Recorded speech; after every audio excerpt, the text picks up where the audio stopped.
RNC chairman currently and President-elect brand new Chief of Staff Reince Priebus. Mr. Priebus, good morning to you. Good morning. Congratulations. Hey. Explain Thank you.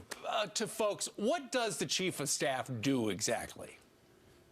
Well, a couple things. I mean, it's an operations role and it's an advisory role. So running the White House, everything from protocol to the daily routine to communications, policy, the president's agenda in Congress. It's all of those things, but it's really running the operation so that the right people are getting in front of the president, giving the president the right advice at the right time, and then privately advising the president more than publicly. And so it's really an operations role and it's an advisory role. And it's something that I'm honored that he asked me to do. Reince, you've been in politics for a good portion of your life, went to law school, you were student body president, which we were all impressed with. You're known as a really good guy and you were loyal to him. What was that moment like when he asked you to be the Chief of Staff? How did it all go down? Well, I mean, it was very, it was surreal, but it was also one of these things where a huge burden is put on your shoulders. And that was the instant feeling. But I want to do him proud, but most importantly, he wants to do the American people proud. He wants to do the things that he said. And it's really important for him right now. I don't know if you saw the 60 Minutes interview last night.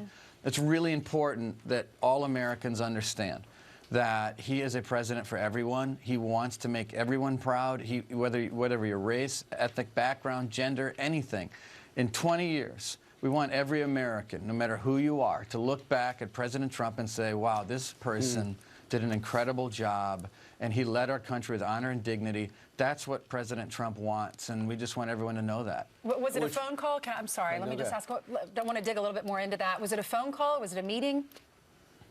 It was in person. I've been up in New York every day. I'll go up there as soon as we're done. But really, it's about getting the work done.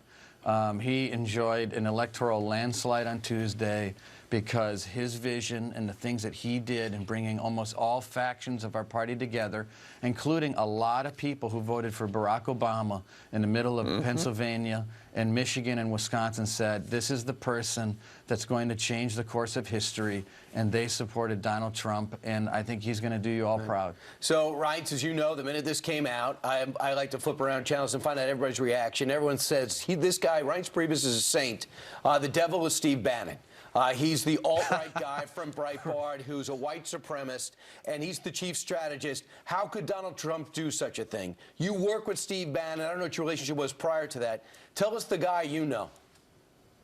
Yeah, no, I mean, this is, I like to judge people as I see it, as opposed to seeing what other people say. And I think most people that are watching know that that's the way to live your life, to judge people as it comes to you.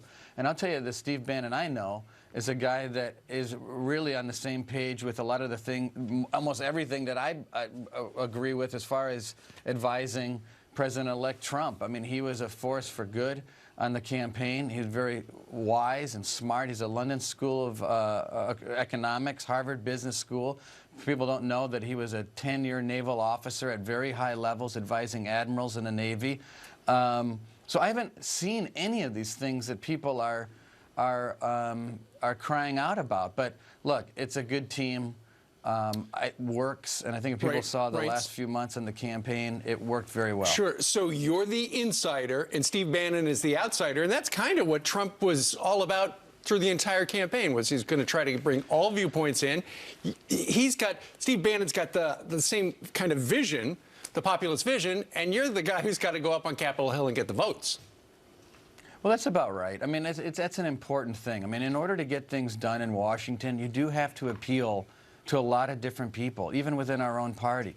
And so that's important. And the relationships that are built in Congress are absolutely essential in order to get anything done. You're not going to get tax reform done. You're not going to get Obamacare replaced done in the Capitol unless you have the relationships to get it done. And you have to keep the base and everyone happy at the same time. It's complicated, but this has worked. And Donald Trump had a historical night, and that's why. Well, you can't even take a deep breath because now your job gets even more intense. The RNC chair that helped turn around the Republican Party from the State House to the White House. Thanks, Reince Priebus. Congratulations. Thank you. You bet. Thank you, everybody. All right.